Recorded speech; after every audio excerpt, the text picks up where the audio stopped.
নমস্কার বন্ধুরা, আমি মধুমিতা। আজকে আপনাদের সামনে আবার একটি রেসিপি নিয়ে চলে আসছি। সেটা হচ্ছে আমুদি মাছ। আমুদি মাছ কী করে রান্না করি আপনারা দেখুন।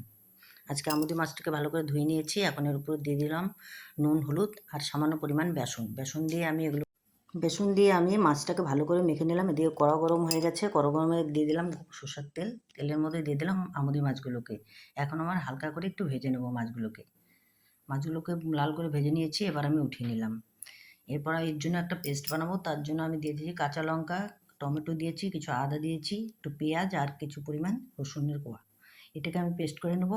আর মাছগুলো ভাজা হয়ে গেছে। এবার কড়াই বসিয়ে দিয়েছি। কড়ার মধ্যে দিয়ে দিলাম সরষের তেল। তেল গরম হয়েছে, দিলাম দুটো এলাচ আর পেঁয়াজ। এটাকে লাল করে ভেজে নেব। ভেজে দিয়ে দিলাম যে পেস্টটা করেছিলাম, পেস্টটা আমি দিয়ে দিলাম। পেস্টটার সাথে পেঁয়াজটাকে এখন আমি মিশিয়ে নেব।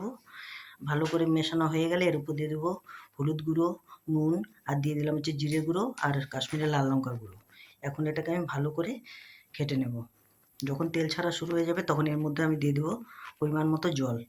জল দিয়ে দিয়েছি বন্ধুরা। জলের জাল উঠে গেছে বন্ধুরা। এখন আমি দিয়ে দেবো আমুদি মাছগুলোকে। এখন আমুদি মাছগুলোকে দিয়ে হালকা করে একটু নেড়ে নেব।